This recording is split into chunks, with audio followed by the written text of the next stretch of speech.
तो भाई finally Spiderman brand new day का ट्रेलर आ चुका है सामने और आप सब ये सोच रहे होंगे कि स्ट्रेंजर थिंग्स वाली सेडी सिंक इसमें कहाँ है, क्योंकि पूरे ट्रेलर में एक भी फेशियल एक्सप्रेशन वाला एक भी सीन नहीं दिखा जिसमें आपको सेडी सिंक देखने को मिले। लेकिन आपने मिस किया। मैं बताता हूँ सेडी सिंक कहाँ पर है।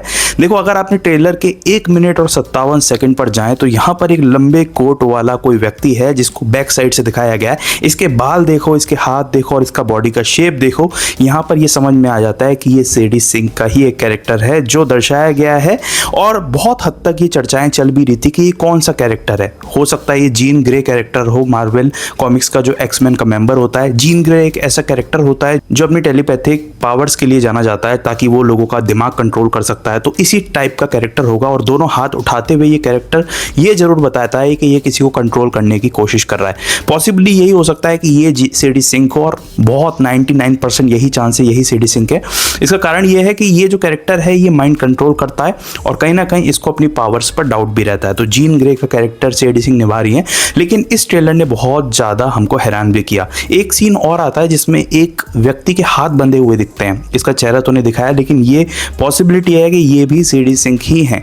लेकिन सेडी सिंक का चेहरा ना दिखाना मार्वल की तरफ से और सोनी की तरफ से क्लियरली इंडिकेशन है कि ये इस कैरेक्टर को छुपा कर रखने वाले हैं। और आगे जाकर जब इसके और ट्रेलर आएंगे या फिर एग्जैक्टली मूवी वाले दिन ही 31 जुलाई को हम थिएटर्स में जाके पता कर पाएंगे कि आखिर सेडी सिंक का क्या रोल है। क्या वो नेगेटिव रोल निभा रही हैं इसमें, या फिर वो स्पाइडरमैन के साथ ही मिलकर दुनिया को बचाने की कोशिश कर रही हैं।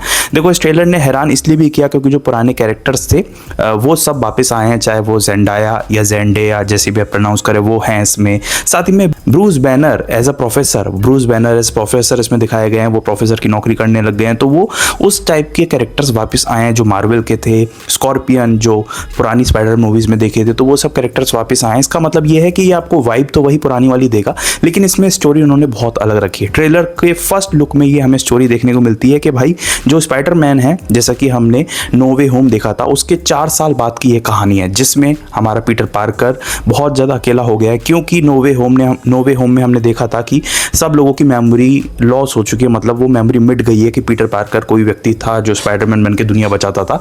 अब उसके लिए सबसे चुभन वाली बात यह भी है कि वो अपने दोस्तों को, स्पेशली गर्लफ्रेंड को, जेंडाया को सामने देख रहा है जो कि उसको याद नहीं कर रही या उसको उसके बारे में कुछ भी नहीं पता, और वो एक अनजान व्यक्ति की तरह दोबारा एक बार इसमें मिलेंगे। वो बाकियों को देख के उसके साथ जेलस भी फील करता है और अकेला भी फील कर रहा है। पूरे शहर में वो घूम रहा है कि भाई उसे कोई पहचान नहीं रहा और दुनिया में लोगों के दिमाग में से उसकी मेमोरी हट चुकी है। साथ ही में इसमें आंट मे की कब्र भी दिखाई जाती है, जिसके बाद कहीं ना कहीं ये अंदाजा होता है कि जो पीटर पार्कर है वो कितना अकेला रह गया है। लेकिन टॉम हॉलैंड ने इसमें एक अकेले के साथ साथ एक और चैलेंज से गुजरेंगे, क्योंकि इसमें हमें एक लाइन सुनने को मिलती है कि इस पे स्पाइडर के 3 लाइफ फेस होते हैं जो जिसमें वो म्यूटेट भी करती है। तो कहीं कहीं पर हो सकता है कि इसमें बीच में पीटर पार्कर यानी कि टॉम हॉलैंड की पावर्स जाएं एज स्पाइडरमैन, जिसके बाद हमें ये पढ़ने को मिलेगा, समझने को मिलेगा। और इसमें ट्रेलर में लाइन भी आती है कि स्पाइडर जो है वो अपने अलग अलग फेस से होकर गुजरती है, जिसमें 3 साइकिल्स जो होती हैं वो प्रमुख होती हैं।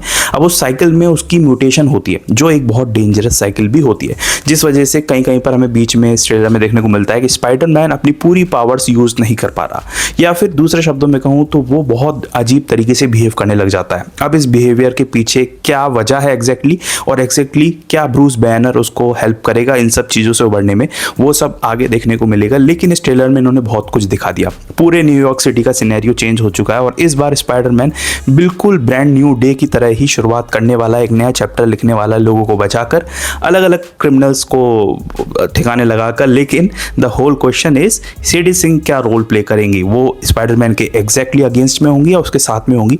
आगे आने वाली ट्रेलर से हम और जज कर पाएंगे। बाकी 31 जुलाई को स्पाइडरमैन ब्रांड न्यू डे आ रही है और सोनी और मार्वल ने इस बार बहुत अलग काम किया है, क्योंकि अक्सर हम स्पाइडरमैन की जो मूवीज देखते थे उसमें कोई एक विलन आता था या फिर 3 स्पाइडरमैन हो जाते थे या फिर ये सब चीज़ें चलती थी। बट इस बार चक्कर कुछ और लग रहा है और डायरेक्टली ये इस स्पाइडरमैन मूवी को एवेंजर्स सीक्रेट वॉर्स से भी कनेक्ट करेंगे। और यहाँ तक की रिपोर्ट्स भी आ रही हैं कि सेडी सिंक इस कैरेक्टर को यहाँ से ले जाकर एवेंजर्स सीक्रेट वॉर्स में या फिर डूम्सडे में भी आपको देखने को मिल सकती हैं। तो ये जो लिंक बैठाया जा रहा है अब सोनी की तरफ से स्पाइडरमैन और मार्वल यूनिवर्स की तरफ से एवेंजर्स का, ये एक बहुत देखने वाली बात होगी। और लगभग मैं एक्साइट हो गया क्योंकि इसमें आगे आने वाली एवेंजर्स मूवी के कुछ हिंट्स भी होंगे जिसके बारे में हम आगे भी बात करते रहेंगे। लेकिन अगर आपको ये मेरा रिव्यू अच्छा लगा हो और अभी तक आप वीडियो पे पे रुके हुए हो तो वीडियो को लाइक कर दो और चैनल को सब्सक्राइब कर दो। अगर आप लेटेस्ट बॉलीवुड या हॉलीवुड की न्यूज़ जानना चाहते हो, मुझसे अलग अलग ट्रेलर, वेब सीरीज़ या मूवीज़ के रिव्यूज़ जानना चाहते हो, भाई चैनल को सब्सक्राइब करके जाना, क्योंकि ये फ्री है लेकिन मुझे मोटिवेशन जरूर देकर जाएगा। मिलेंगे एक नेक्स्ट वीडियो में, तब तक के लिए थैंक्स फॉर वॉचिंग।